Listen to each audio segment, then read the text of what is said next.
අද එපිසෝඩ් එක පටන් ගන්නේ හරිම වේදනාකාරී මොහොතකින්. රිපෝටර් කෙනෙක් නොසැලකිල්ලෙන් ලියපු ඒ ලිපිය නිසා බෝහේව ආයෙමත් එයාගේ අඳුරු අතීතයට එක්කන් ගියා. එයා කොහොමද ළමා කාලේ නළුවෙක් වෙලා නගරයට ආවේ කියලත් එයාගේ මුළු ලෝකයම එකපාර ක්ෂණිකයෙන් කඩා වැටුණු හැටිත් බෝහේට මතක් වෙනවා. හැබැයි එතනදී මේ අමිහිරි මතක වලින් ගලවා ගත්තේ ජේයොන්ගේ ආදරණීය වැළඳ ගැනීම. ඒ ආදරය බෝහේට ඉක්මනින් සංසුන් වෙන්න උදව් කරා. මේ සිදුවීමෙන් පස්සේ දවසේ ජේයොන් ඇත්ත දැනගන්නවා මුල් වාර්තාව හරි කියලත් හැබැයි කපටි මාධ්‍යවේදිනියක් බෝහේගේ අම්මා ගැන කතාව අනවසරයෙන් එකතු කරලා කියලත්. වාසනාවකට ඒ සියලුම වාර්තා ඉන්ටර්නෙට් එකෙන් ඉවත් කරලා තිබුණා. ඒ සහනයත් එක්ක ජේයොන් බෝහේට මේ ආරංචිය කියන්න මල් සාප්පුවට ගියත් ඒක වහලයි තිබුණේ. ඒ වෙලාවෙම බෝහේගේ තාත්තා එතනට ආවා. බෝහේගේ තාත්තා ජේයොන්ගෙන් අහනවා ඔයා කවුද කියලා. ජේයොන් කියනවා මම බෝහේගේ යාළුවෙක් කියලා. මේ කතා කරන අතරතුර බෝහේ එතනට එනවා. බෝහේ තාත්තගෙන් අහනවා ඇයි ආවේ කියලා. ඒ තාත්තා කෑම එකක් දෙන්න හැදුවම බෝහේ ඒක ගන්න ප්‍රතික්ෂේප කරපු නිසා කෑම එක ජේයොන්ට දීලා යනවා. ජේයොන්ට තේරුණා තාත්තයි පුතයි අතරේ තියෙන්නේ හරිම දුරස් සම්බන්ධතාවයක් කියලා. ඊට පස්සේ බෝහේයි ජේයොනුයි මල් සාප්පුව ඇතුලේ තනියම ඉද්දී ජේයොන් පුදුම විදිහට කලබල වෙනවා. ඒක දැකලා බෝහේ කියනවා ජේයොන් ඔයා මාත් එක්ක අපහසුතාවයෙන්ද ඉන්නේ. එදා ඔයාට මං වැළඳ ගන්න කියපු එක අපරාධේ. මං ඔයා අපහසුතාවයට පත් වෙනවා දකින්න පොඩ්ඩක්වත් කැමති නෑ කියලා. ඇත්තට මේ වචන ටික හරිම සංවේදී. කතාව වෙනස් කරන්න ඕන නිසා ජේයොන් අර ලිපිය ඉවත් කරපු එක ගැන වූහේට කියනවා. ඒක ඉවත් කරන්න කියලා තියෙන්නේ පිල්ඩෝ කියලා කිව්වම වූහේට සහනයක් දැනෙන්න ඇති. ඉතින් ඒ ප්‍රශ්නයත් විසඳුණා. එයාලා ෂූටින් ඉදිරියටම කරගෙන ගියා. මේ අතරේ වූහේගේ නංගි නූරි ෂූටින් අතරතුර මල් සාප්පුවට එනවා.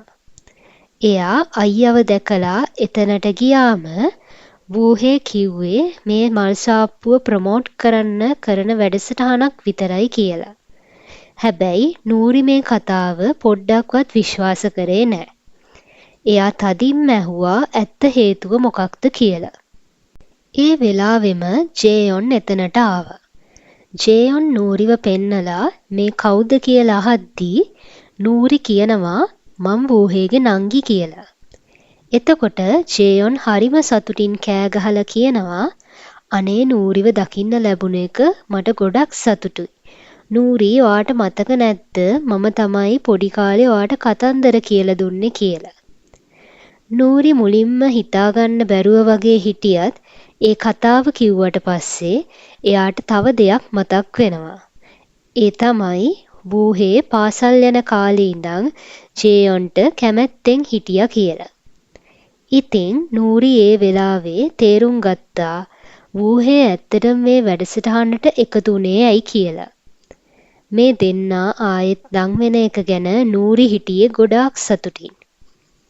තවත් දවසක ෂූටින් වලට වූහේ ජේයොන් වගේම ඒ ටීම් එකටම මුහුදෙන් එහා තිබ්බ ගොඩබිමකට යන්න සිද්ධ වෙනවා. ඒ බෝට්ටු ගමනේදී සීසික් එකෙන් හිටිය ටේරින්ව බලා ගන්න ජේයොන්ට සිද්ධ වෙනවා. ඒ වුණත් ජේයොන් හරි ආසාවෙන් බලාගෙන ඉන්නවා වූහේ මුහුදු හුලං විදිමින් ඉන්න විදිහ. ඉතින් මෙයාලා ෂූටින් කරන තැනට ගිහින් සාර්ථකව එදා දවසේ වැඩ කටයුතු ටික කරගන්නවා. ෂූටින් අතරතුරේ අපූරු විනෝදජනක සිදුවීමුත් සිද්ධ වෙනවා. මේ ටීම් එක හරිම එකමුතුයි. එදා දවසේ ෂූටින් ඉවරුණාට පස්සේ රාත්‍රී බාබකියු පාටි එකක් තිබුණා. හැබැයි ටේරින් ඩයට් එකක හිටියේ. ඒ නිසා එයාට බාබකියු පාටි එකට යන්න විදිහක් නැහැ. ජේයොනුත් ටේරින්ගේ තනියට එයත් එක්ක කාමරයට වෙලා හිටියා. ජේයොන්ටත් ඒ පාටි එකට ගිහින් මස් වර්ග කන්න හරිම ආසාවක් තිබුණා. එකපාරම මෙයාලා ඉන්න කාමරේ දොරට කෙනෙක් තට්ටු කරනවා. ජේයොන් ගිහින් බලද්දී ඇවිත් තියෙන්නේ වූහේ. වූහේ හොරෙන් ජේයොන්ගේ කටට මස් කෑල්ලක් කොබනවා. ජේයොන් එපා කියන්න හැදුවත් කොහොම හරි ඒක කෑවට පස්සේ එයාට මාර සතුටුයි. ඊට පස්සේ රෑ වෙලා වූහේ බීච් එකේ ඇවිද ඇවිද ඉන්නවා. එයා දකිනවා පඩියක් උඩ ඉඳන් කෙනෙක් වැටෙනවා. එතනට ගිහින් බලද්දී ඒ ජේයොන්. වූහේ උදව් කරන්න යද්දී ජේයොන් ලැජ්ජාවෙන් කොහොම හරි නැගිටිනවා. ජේයොන් මුහුණ දෙන්න බැරුව ඉද්දී වූහේ කියනවා ඔයා මාත් එක්ක ඇවිදින්න යන්න එනවනම් මම මේ කිසිම දෙයක් දැක්කේ නැහැ වගේ ඉන්නම් කියලා. මේ දෙන්නා කතා කර කර මුහුද දිහා බලන් ඉන්නකොට වූහේ ජේයොන්ගේ කොණ්ඩේ පැටලිලා තිබ්බ දෙයක් අයින් කරනවා. ජේයොන් වූහේගේ අත අල්ලලා බැලුවම එයාගේ විෂින් බ්‍රේස්ලට් එකෙන් එකක් ගැලවිලා තියලා දකිනවා. ජේයොන් කියනවා ඒකෙන් කියන්නේ වූහේ ඉක්මනින් පොහොසතෙක් වෙනවා කියලයි. ඒ වෙලාව හරිම ආදරණීයයි. ඊළඟ දවසේ ෂූටින් ලොකේෂන් එකට ගියාම එතන අයිතිකාරයා ඇවිත් රූගත කරන්න දෙන්න බැහැ කියලා ටීම් එකට බයිනවා. එදා කරන්න නියමිත වෙලා තිබ්බේ ගස් හිටවන සීන් එකක්. ඉතින් මේ සේරම අවුල් වුණා. ඒ අයිතිකාරයා නිසා. ඒත් වූහේ කැමති වුණේ නෑ සැලසුම් කරලා තිබ්බ පැල ටික අපතේ යනවට. ඒ නිසා එයා ටීම් එකේ අයට කියනවා හෙට වෙද්දි පැල හිටවල එන්නම් කියලා. එදා මුළු ටීම් එකම ගෙවල් වලට පිටත් වෙනවා. ජේයොන් වැඩ ඉවර වෙලා යද්දී හවස් වුණා.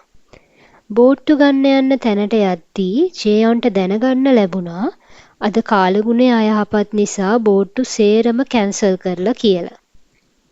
ඉතින් ජේයොන්ට එදා රාත්‍රියේ නවතින්න සිද්ධ වෙනවා. එයා වූහේට කෝල් කරලා එයා ඉන්න තැනට යනවා. වූහේ නවතින්න හිටපු තැන ඉතුරු වෙලා තිබ්බේ එකම එක කාමරයයි. වෙන කරන්න දෙයක් නැති නිසා මේ දෙන්නට ෂෙයා කරන් ඉන්න සිද්ධ වෙනවා.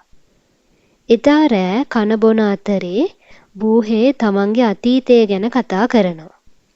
එයා කියනවා පොඩි කාලේ කැමරා නැති වෙලාවටත් එයා රඟපානවා කියලා. ඒ වගේම ඒ හැමදේම කළේ වැඩිහිටියන්ව සතුටු කරන්න කියලා. මේ දේවල් කතා කරලා දෙන්න වොෂ් එකක් දාගෙන කාමරයට ආවම තමයි ඊළඟ බිහිසුණු මොහොත පටන් ගත්තේ. ඒ එකම ඇඳ බෙදාගන්න එක. ඉතින් දෙන්නම ඇඳේ දෙපැත්ත හැරිලා හරිම නොසන්සුන්වයි හිටියේ.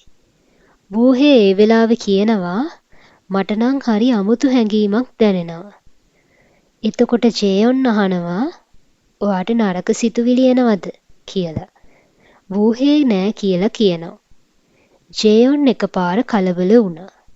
එයාට හිතුනේ වූහේ නිකම්ම උත්තර දුන්නු විදිහට එයා ගැන කලින් තිබ්බ කැමැත්ත නැති වෙලා ඇති කියලා. ඊට පස්සේ වූහේ කියනවා ඒ දවස්වලට වඩා ජේයොන් මගේ ඇස් ඉස්සරහා බැඹලෙනවා කියලා. ජේයොන් නිින්ද ගියා වගේ බොරුවට රඟපානවා. උදේ නැගිට්ටමයි ජේයොන් දැනගත්තේ මුළු රෑම එයා වූහේගේ පිටිපස්සෙන් බදාගෙන නිදාගෙන තියෙන්නේ කියලා. ඒ කලබල වුණ පාර වූහේට පයින් ගහලා ඒක හීනයක් කියලා හිතන්න හැදුවා. වූහේට ඒක ඇහිලා එයා කියනවා ඒක හීනයක් නෙමෙයි මං ඇත්තටම මෙතන හිටියා කියලා. ඊළඟ දවසේ උදේ වැඩ ඉවර කරලා ආපහු යන්න හදද්දී කා එකේ තෙල් ඉවර වෙලා තියෙනවා.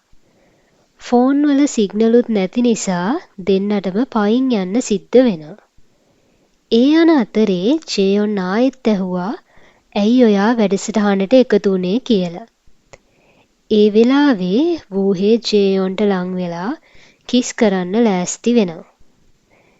එතකොට ජේයොන් ටිකක් පිටිපස්සට වෙලා කියනවා අපේ ලිප්ස් ලං වෙලා වැඩි කියලා. වූහේ ජේයොන්ගේ ඇස් දිහා බලාගෙන කියනවා "ඔයා සංසුන් වෙන්න. මේක ඉස්සර වගේ සමු ගැනීමේ කිස් එකක් නෙමෙයි. මම ඔයාට රිද්දන්නේ නෑ." ඉතින් මේ කතාව අවසන් වුණේ ඒ දෙන්නගේ ආදරණීය හාදුවෙන්. අපි බලමු ඊළඟට මොනවා